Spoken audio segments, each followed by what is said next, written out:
स्वागत करता हूँ अपने यूट्यूब चैनल में। आज मैं आपके पास जो टॉपिक लेके आया हूँ वो पार्ट 2 है, मिनरल एंड पावर रिसोर्सेज का। लास्ट वीडियो के अंदर हमने समझने की कोशिश की थी कि कितने टाइप्स के मिनरल्स होते हैं, किस तरह से डिवीज़न किया था। मैंने आपको बताया था कि मेटेलिक वाले कौन से होते हैं, नॉन मेटेलिक कौन से होते हैं, क्या उनका डिवीज़न का कॉन्सेप्ट है, लिक्विड में कौन से आएंगे, किस तरह से और को डिफरेंस किया था। आज हम जो लेकर के आए हैं एक्सप्रेशन ऑफ द मिनरल्स, किस तरह से उनका जो खनन का कार्य होता है, जो मिनरल होता है खनन का कार्य किया जाता है, कैसे निकालने का काम किया जाता है, उस पर हम चर्चा करने जा रहे हैं। सबसे पहले हम जो सब समझने जा रहे हैं वो है माइनिंग आपके पास में। ठीक है, माइनिंग का मतलब होता है खनन कार्य करना। माइनिंग का मतलब क्या है? खनन का कार्य करना। खनन किसी प्रकार से हो सकता है जिसमें क्या है, खनिजों को निकालने का कार्य किया है। यहाँ दो प्रकार से किया हुआ है, ओपन कास्ट क्या रखा है जिसको, और एक शिफ्टिंग माइनिंग के रूप में रखा हुआ है। ओपन कास्ट माइनिंग हो गई आपका, शिफ्टिंग वाला वृद्ध खनन कहते हैं, कूपी खनन कहते हैं। वृद्ध खनन कहते हैं इसको और कूपिंग खनन कहते हैं। कूपी खनन और वृद्ध खनन, जो वृद्ध खनन खनन आपके पास में देखने को मिलती है, वृद्ध खनन जो होती है वो विशेष प्रकार के खनन के अंतर्गत रखा जाता है, जिसको उसे वृद्ध खनन कहते हैं हम लोग। ठीक है, और जो कूपी खनन आपके पास है, कूपी की खनन जो आपके पास में होती है वो क्या है, विशेष प्रकार की खनन है आपके पास में।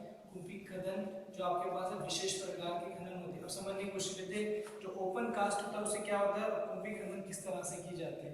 जो ओपन कास्ट होता है उसमें सरफेस के ऊपर ड्रिलिंग करके खनिजों को निकालने का कार्य किया जाता है।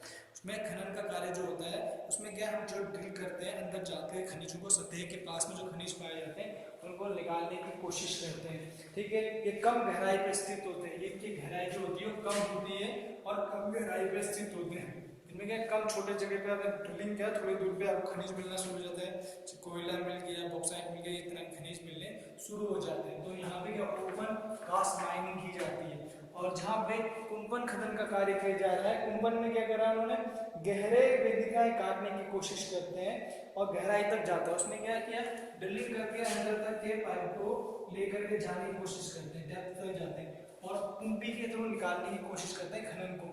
ठीक है, उसमें ध्यान रखें। अब ये ड्रिलिंग जो वर्ड यूज किया हुआ ये इसी के लिए यूज किया था। ड्रिलिंग में क्या था, पेट्रोल के लिए जाया जाता है अंदर की तरफ, लंबा सा गड्ढा किया और उसके थ्रू अंदर डेप्थ तक जाते हैं। ठीक है, उसके थ्रू डेप्थ तक जाया जाता है।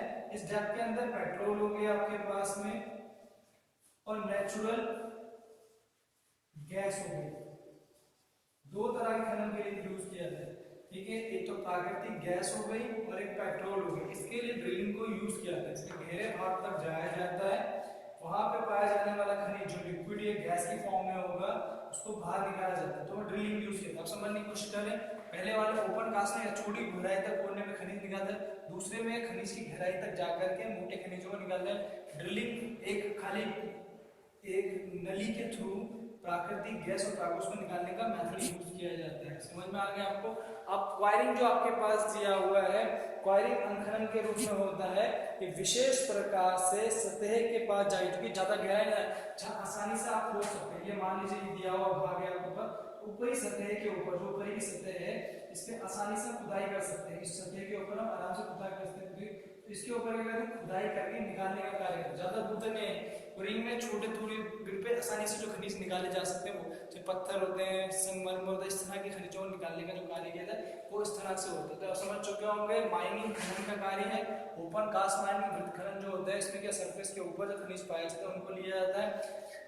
शिफ्ट माइनिंग के अंदर कुंपन के अंदर क्या, इसमें गहरे भाग को लिया जाता है पर ड्रिलिंग करके जाने की कोशिश करके उसको निकालने का। ड्रिलिंग वर्ड जो अलग यूज किया हुआ है, ड्रिलिंग क्या हो गया आपके पास में, उसमें हम प्राकृतिक गैस एक पाइप के थ्रू लंबी सी लाइन बिछा देते हैं, उसके थ्रू हम क्या करें, नेचुरल ऑयल नेचुरल गैस के सैंपल निकालने की कोशिश करते हैं। कोई सरफेस के ऊपरी लेयर के ऊपर, तो सरफेस का ऊपर लेयर दिया हुआ है उसके ऊपर आसानी से इस प्रकार के कार्य किए जाते हैं। क्वेरिंग, ड्रिलिंग और माइनिंग, ये तीन तरह से खनन का कार्य संभव हो पाता है। तो आप समझ गए होंगे कि तीन तरह से दिया हुआ है किस तरह से हम खनिजों को निकालने का कार्य कर रहे हैं। एक तो माइनिंग मेथड से, एक ड्रिलिंग के थ्रू से, एक क्वेरिंग के थ्रू किया है। इन तीन मेथड्स के थ्रू निकालने की कोशिश करते हैं। खनन कार्य हो गए, ड्रिलिंग आपके पास कुंपन के थ्रू हो जाता है और जिसमें प्रतिवेदन कहते हैं, इसको कहते हैं प्रिवेदन। ठीक है, प्रवेदन कहलाता है ड्रिलिंग आपके पास, और क्वेरिंग जो आपके पता है अखनन कहलाता है। अखनन क्या कहलाता है, अखनन कहलाता है, अखनन कहलाता ये 3 आपके पास दिए हुए हैं। खनन माइनिंग का कॉन्सेप्ट क्लियर हो गया। आपने दो हिस्सों में डिवाइड है, एक ओपन कास्ट माइनिंग, एक शिफ्ट कास्ट जो आपके पास दिया हुआ है। ड्रिलिंग ऊपर के थ्रू गहराई भागते जाएंगे, और निकाय का मतलब जब आपके ड्रिलिंग एक पर्टिकुलर लाइन के थ्रू पेट्रोल नेचुरल गैस को निकालना। क्वेरिंग खनन मतलब सरफेस के ऊपर जो खनन पाया जा रहा है आसानी से सरलता से मिल जाए, उसको यूज किया जाए क्वेरिंग के अंदर। ये 3 है, आपसे नोट डाउन कर लीजिए। डिस्ट्रीब्यूशन ऑफ मिनरल्स, खनिजों के वितरण का समझने की कोशिश करते हैं तो विश्व के अंतर्गत खनिजों का जो वितरण है, डिस्ट्रीब्यूशन है, बहुत अलग अलग सेक्शन में देखने को मिलता है। अगर हम समझने की कोशिश करते हैं इसको डेप्थ में देखने की कोशिश करेंगे कि डिफरेंट टाइप ऑफ जो मिनरल रिसोर्सेज हैं वो रॉक्स के ऊपर बेस्ड होते हैं। और हमारे पास 3 टाइप के रॉक्स हैं, आप सबको पता होगा 3 तरह की जो हमारे पास सैलें पाई जाती हैं। पहली जो सेल इग्निशन रॉक्स, फिर होते हैं मेटामॉर्फिक, फिर सेडिमेंट्री रॉक्स। ठीक है, आग्नेय चट्टानें, अवसादी चट्टानें और कांस्य चट्टानें। इन तरह से 3 रॉक्स के बीच में, 3 सैलों के बीच में डिस्ट्रीब्यूशन होता है, और यही रॉक्स कन्वर्ट होती है मिनरल रिसोर्सेज में। अगर आप विश्व का मानचित्र देखते होंगे तो आपने देखा होगा अलग अलग जगह पे अलग अलग रीजन्स फेमस हैं किसी न किसी जोन के रूप में। हर एक कॉन्टिनेंट को देखने की कोशिश करें तो कुछ फीचर्स है। फॉर एग्जांपल अगर नॉर्थ अमेरिका को देखते हैं तो कैनेडियन जो पार्ट देखने को मिल रहा है, ग्रेट लेक वाला पार्ट से देखने को मिलता है, उसमें डिस्ट्रीब्यूशन में देखेंगे आप तो बहुत बड़ा ह्यूज अमाउंट ऑफ देखने को मिलता है। बहुत बड़े सेक्शन के अंदर सबसे ज़्यादा अगर देखने की कोशिश करेंगे आप तो वहाँ पे रिसोर्सेज मिल रहे हैं। ऐसे ही रूरल क्षेत्र देखने को मिलेगा यूरोपियन कंट्री, जर्मनी के अंदर। ठीक है, ऐसे ही आपको देखने को मिल रहा है इंडिया के अंदर।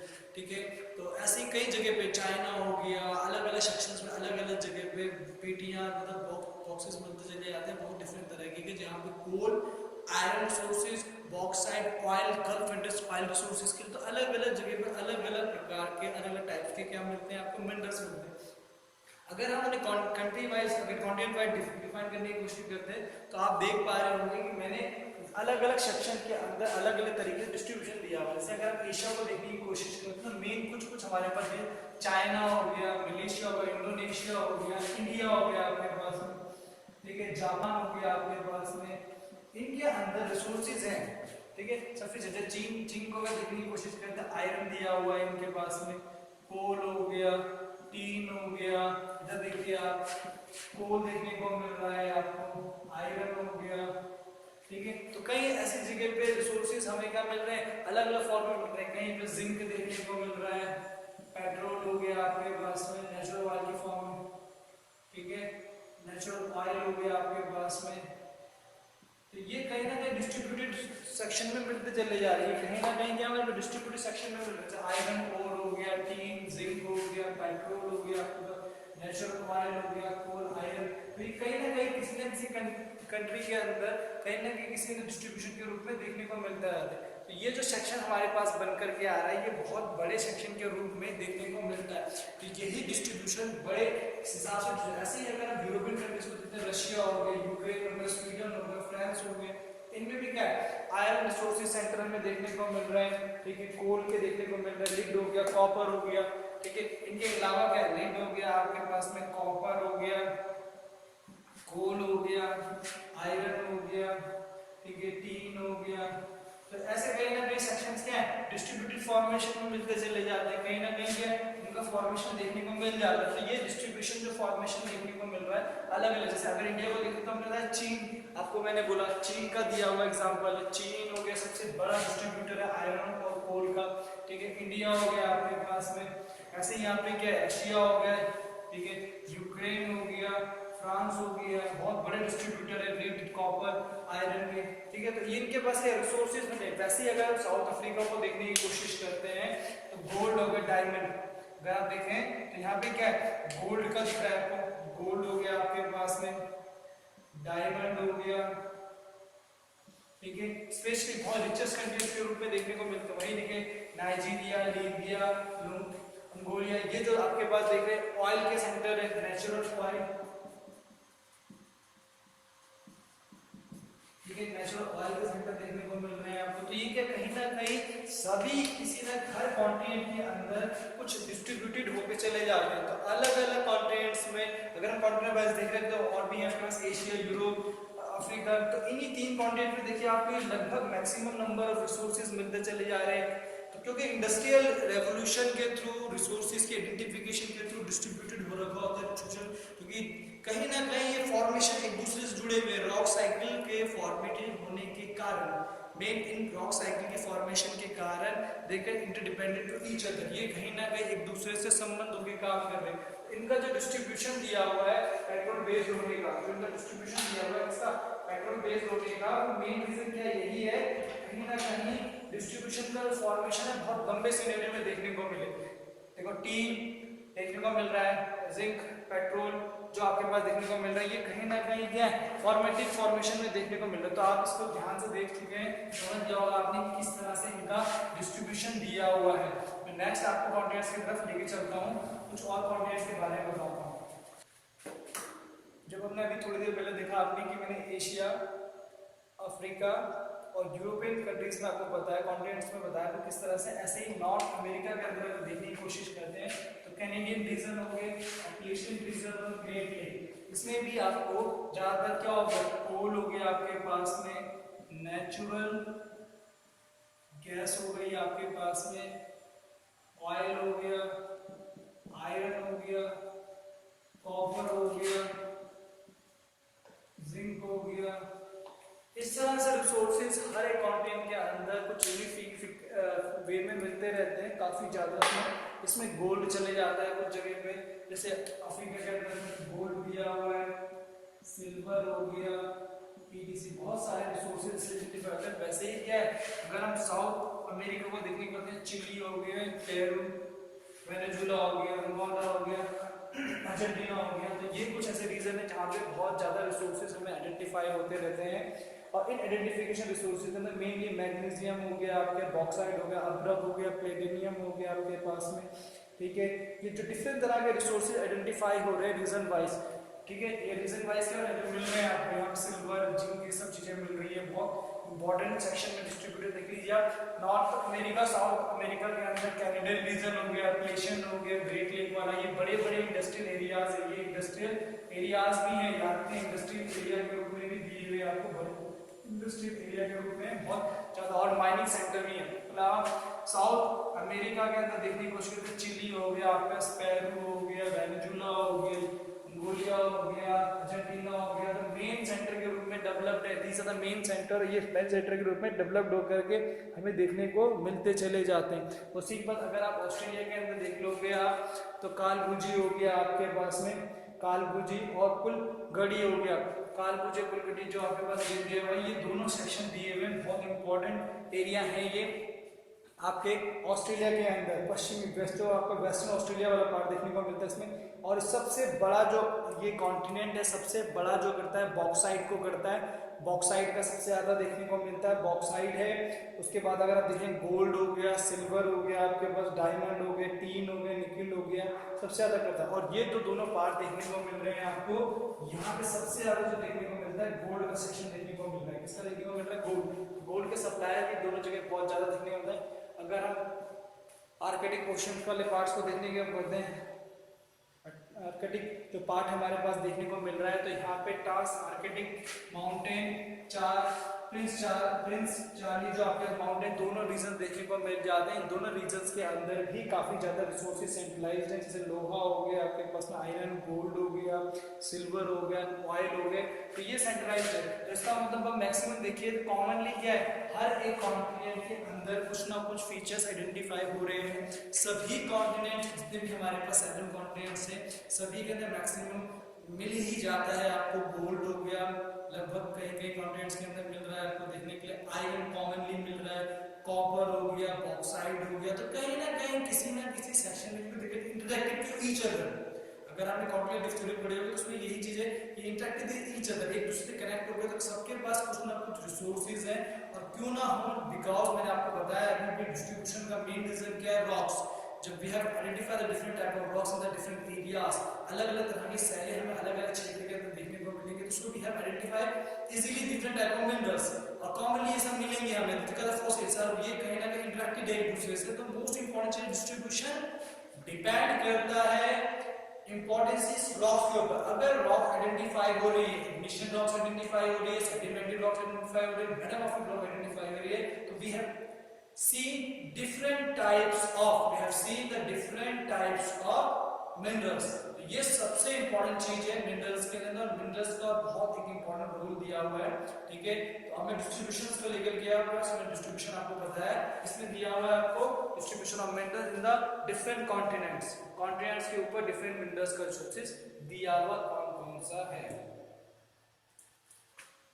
यूजेस ऑफ मिनरल्स, ठीक है। तो हम किस तरह से मिनरल्स का यूज करते हैं अलग अलग पर्पस के लिए, अगर आपने देखा होगा तो अभी हमने कॉन्टिनेंट वाइज डिफरेंट तरह के मिनरल्स को देखा, जैसे आयरन हो गया, कॉपर हो गया आपके पास में, गोल्ड हो गया, सिल्वर हो गया। तो these are the different type of mineral जो हमें आइडेंटिफाई होते हैं अलग अलग जगह पे, और उनके कहीं ना कहीं यूज दिए रहते हैं हमारे पास में। अगर आप देख पा रहे होंगे तो यहाँ ब्लैक बोर्ड पे मैंने कई चीज़ें इन्फॉर्मेशन के रूप में लिख रखी हैं आपके पास में कि मिनरल्स के जो यूजेस हैं वो किस तरह से दिए हुए हैं। अगर आप देखें uses, it use specially in the stylish jewelleries बनाने के लिए दिया रहता है, ठीक है। तो स्टाइलिश ज्वेलरीज का मतलब अगर आप देखते होंगे स्टोन्स होते हैं, डिफरेंट तरह के स्टोन्स जो होते हैं वो आइडेंटिफाई होते हैं, तो कहीं ना कहीं उनका यूज हमें मिल जाता है, उनका यूज हमें देखने के लिए मिलता है। गोल्ड की ज्वेलरीज हो गई आपके पास में, सिल्वर की ज्वेलरी हो गई आपके पास में, होता है कई इंडस्ट्री दिए हुए हैं जिनके अंदर क्या आयरन स्टील प्लांट हो गए आपके, ठीक है। तो एनर्जी रिसोर्स के रूप में कोल यूज कर रहे हैं हम लोग वहाँ पे,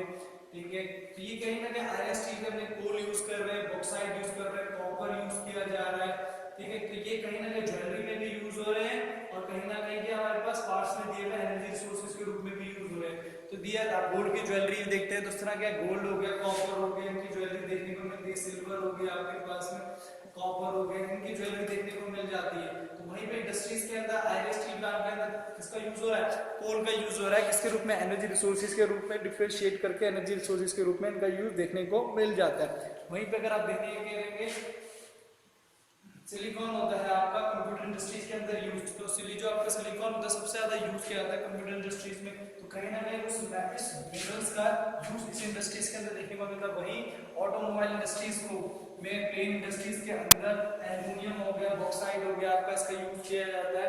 वहीं किचन गैजेट्स बनाने के लिए, कुकिंग इंस्ट्रूमेंट के लिए आयरन एल्युमिनियम हो गया आपके पास, कॉपर एल्युमिनियम हो गया मिक्स, इस तरह के डिफरेंट तरह के मिनरल्स क्या करते हैं यूज करते चले जाते हैं अलग अलग रीजंस। और ये मिनरल्स, ये खनिज अलग अलग कॉन्सेप्ट से दिए हुए, they have to use in different ways of variation.